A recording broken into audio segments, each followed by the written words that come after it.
Desde tiempos antiguos, la virginidad femenina ha sido un tema sensible en muchas culturas.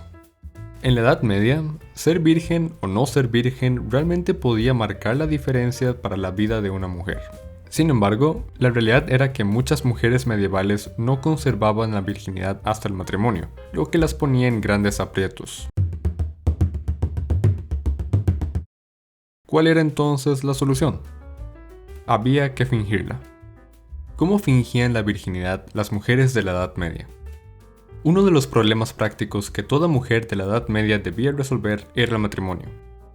Si no entrabas en un convento, opción que durante siglos estuvo reservada para las mujeres de clases acomodadas, tenías que casarte, porque si no lo hacías, te podía tocar una vida muy difícil, o incluso podías exponerte a un castigo. Y es que durante prácticamente toda la Edad Media, aunque las mujeres tuvieron muchas posibilidades de trabajar en muchos oficios y valerse bien, normalmente esto era típico de mujeres casadas o viudas, o incluso de monjas y religiosas. Pero no se esperaba de mujeres jóvenes y solteras, pues según las creencias religiosas y sociales dominantes, las buenas mujeres siempre estaban casadas con alguien, o con un hombre o con la iglesia. Y para casarse y no tener problemas, las chicas tenían que ser vírgenes. Pues bueno, resulta que muchas mujeres, por diferentes circunstancias, no eran vírgenes y necesitaban con urgencia resolver semejante inconveniente. Para ello acudían con curanderas, comadronas o cierto tipo de doctores con el fin de que les recomendaran algunos métodos para fingir la virginidad. Pero, ¿cómo se fingía la virginidad? Primero que todo, ¿cómo se sabía si una mujer era virgen o no? Había varios métodos. Pero lo más común era esperar a la noche de bodas para verificar si la recién casada dejaba su sábana manchada de sangre, que era, según las creencias medievales, prueba de que su himen estaba intacto antes de casarse, o sea, que había llegado virgen a la boda. Y es que en aquellos tiempos se creía, y aún muchos lo creen hoy erróneamente, que era un método infalible para saber si una mujer era virgen. Otra creencia común era que la mujer virgen tenía un conducto vaginal estrecho, de modo que si en la noche de bodas esto no era así, también había un serio problema. Muchas curanderas, comadronas y ciertos tipos de doctores medievales idearon diversos métodos para fingir la esperada virginidad, algunos de los cuales quedaron consignados en tratados médicos, especialmente de finales de la Edad Media. Algunos de estos métodos eran sencillos y astutos, otros eran muy elaborados y hasta peligrosos, tanto que algunos historiadores creen que nunca se dieron en la vida real. El método más sencillo que las curanderas o matronas aconsejaban a las novias era casarse durante su menstruación. Así no había manera de saber si en realidad la chica no era virgen. Pero como algunos podían estar enterados de esta treta, y no faltaban curas y esposos desconfiados, también se sugirieron otras técnicas. Algunos curanderos utilizaban mezclas de hierbas para intentar reconstruir el himen, pero como esto era difícil, otros optaban por otras vías.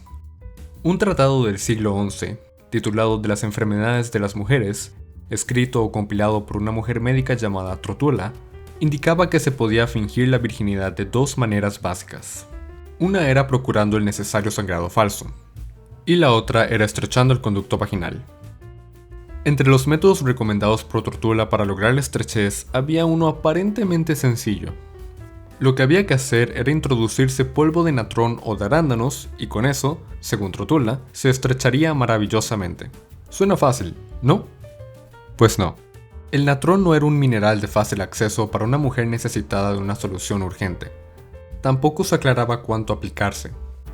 En cuanto a los arándanos, no se especificaba si el polvo provenía de sus frutos secos o de sus hojas o de su tallo, o de todo junto.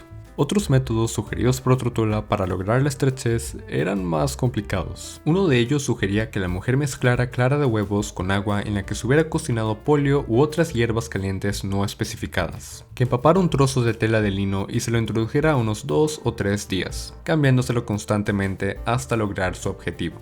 El problema es que ni se aclaraba cuánta agua o cuánto polio usar ni qué otras hierbas podían utilizarse. Sin estas especificaciones, el resultado más bien podría ser desagradable.